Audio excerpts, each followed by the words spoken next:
আজকের ক্লাসে আমরা খুবই সহজ একটা জিনিস শিখবো। ইংরেজিতে কিভাবে হ্যাঁ ও না বলা যায়। আমরা কিন্তু সবসময় হ্যাঁ ও নার কথা যখন চিন্তা করি ইংলিশে, আমরা ইয়েস অথবা নো এই দুটোর মধ্যেই থাকে। কিন্তু আরো অনেক সুন্দর সুন্দর ওয়েতে কিন্তু ইংলিশে হ্যাঁ ও না বা ইয়েস অর নো বলা পসিবল। আজকে আমরা সেগুলোই শিখবো। প্রথমে শুরু করে দিই যে আমরা যদি কোনো কিছুর জবাবে ইয়েস বলতে চাই, এর পরিবর্তে ইয়েস এর পরিবর্তে আমরা কি কি বলতে পারি। একদম ইজি একটা দিয়ে শুরু করি। সবচেয়ে প্রথমটা অ্যাবসলিউটলি, মানে অবশ্যই। যে কেউ একজন আপনাকে জিজ্ঞেস করলো যে আপনি কি তার জন্য কিছু একটা করে দিতে পারবেন, আপনি হয়তো বা জবাবে অবশ্যই বলতে চান, এটা আপনি ইংলিশে কিভাবে বলবেন? অ্যাবসলিউটলি। এরপরে মনে করেন যে একটু ইনফর্মাল একটা সিচুয়েশন, হয়তো আপনি বলতে চাচ্ছেন যে আরে কোনো প্যারা নাই বা আরে কোনো চিন্তা নাই, এই ধরনের জবাব যখন আপনি দিতে চাচ্ছেন ইয়েস এর পরিবর্তে, তখন কিন্তু আপনি ইজিলি নো ওয়ারিজ এটাও বলতে পারেন। নো ওয়ারিজ মানে হলো কোনো ব্যাপার না বা কোনো প্যারা নেই। এরপরে মনে করেন যে কেউ একজন আপনাকে জিজ্ঞেস করলো যে আরে দোস্ত আমার জন্য কি কিছু একটা করে দিতে পারবি, বা আপনি কি আমার জন্য কিছু একটা করে দিতে পারবেন। আপনি হয়তো বা বলতে চাচ্ছেন যে আরে মনে কর যে কাজটা হয়ে গিয়েছে, সেই ক্ষেত্রেও কিন্তু আপনি এই কথাটা ইংলিশে বলতে পারেন। কিভাবে? Consider it done. Consider it ডান মানে হলো যে আরে মনে করো হয়ে গিয়েছে, কোনো টেনশন করিও না, সো কনসিডার ইট ডান। এরপরে মনে করেন আপনি বলতে চাচ্ছেন, আপনাকে কেউ একজন বললো যে কিছু একটা করে দিতে পারবেন নাকি, আপনি বলতে চাচ্ছেন যে হ্যাঁ কাজটা করলে আমার অনেক ভালো লাগবে বা কাজটা করতে আমার অনেক ভালো লাগবে। I'd love to. I'd love to মানে হলো যে আমি এই কাজটা তোমাকে করে দিতে পারলে আমার নিজেরই অনেক ভালো লাগবে, সো সেই ক্ষেত্রে কিন্তু আমরা বলতে পারি আইড লাভ টু। এর মতোই আরেকটা আছে, সেটাও কিন্তু খুব ইজি, বাট এটা একটু আনকমন। এটা হলো বাই অল মিনস। যে অবশ্যই আমি তোমাকে কাজটা করে দিতে পারবো, যাই হোক না কেন আমি তোমাকে করে দিতে পারবো। এই ধরনের সিচুয়েশন গুলোতে আপনি এই বাক্যটা ইউজ করতে পারেন যে বাই অল মিনস, যে যাই হোক না কেন আমি তোমাকে এই কাজটা বা এই উপকারটা করে দিতে পারবো। এরপরে খুবই সহজ একটা উপায় কিন্তু ইয়েস বলা যায়, কিন্তু ইয়েস না বলে। কিভাবে? সার্টেনলি, যে অবশ্যই করে দিব। সার্টেনলি।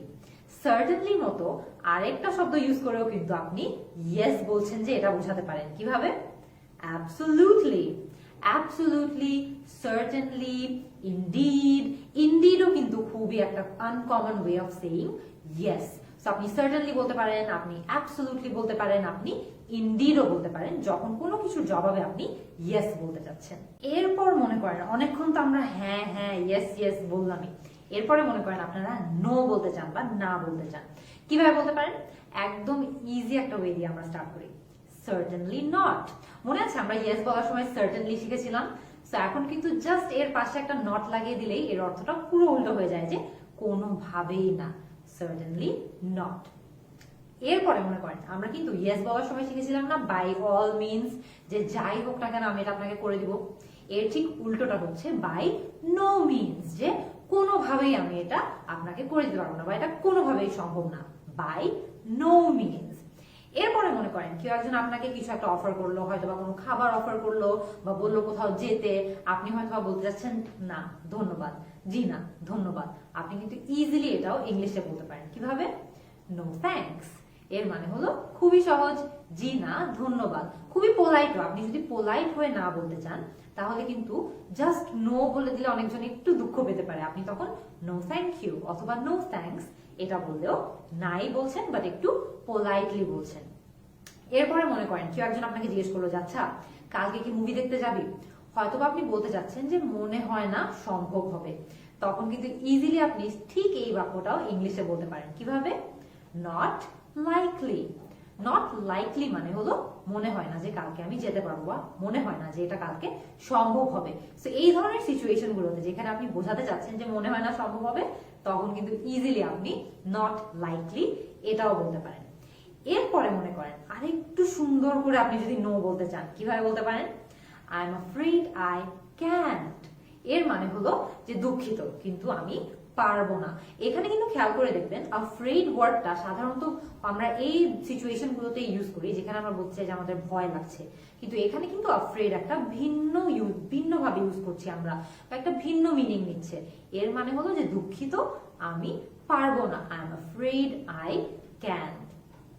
এরপরে মনে করেন যে সিমিলারলি আমরা একটু আগে দেখলাম না যে আপনাকে হয়তো বা কেউ বললো যে কালকে কি একটা মুভি দেখতে যাবা নাকি, এই যে এর জবাবে আপনি যদি বলতে চান যে অন্য কোনো সময়ে হয়তো বা যেতে পারবো, বাট কালকে পারবো না, হয়তো অন্য কোনো সময় সম্ভব হবে, এই সিচুয়েশনেও কিন্তু আপনি এই বাক্যটা ইংলিশে বলতে পারবেন। কিভাবে? Maybe another time.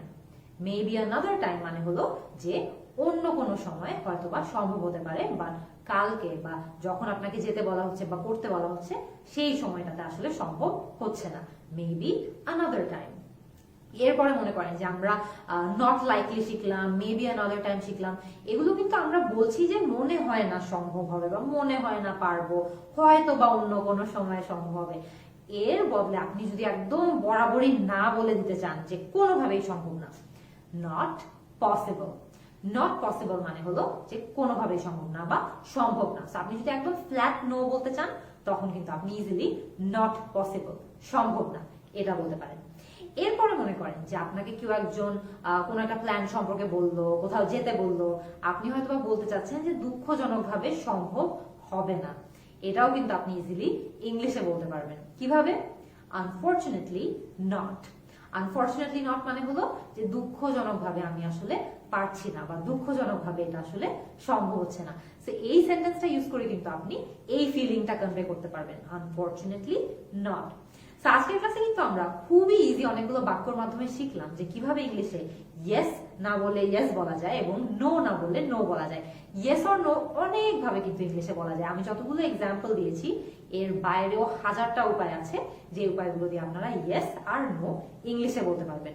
আপনারা আমাকে কমেন্ট সেকশনে জানান তো ইয়েস বলার আর নো বলার এই ক্লাসে আমরা যতগুলো এক্সাম্পল ডিসকাস করলাম এই এক্সাম্পল গুলোর বাইরে আর কি কি ওয়ে আছে যে ওয়েগুলো দিয়ে আমরা ইংরেজিতে ইয়েস আর নো বলতে পারি। আমি কিন্তু আপনাদের সবার অ্যান্সারের অপেক্ষায় থাকবো। See you in the next class.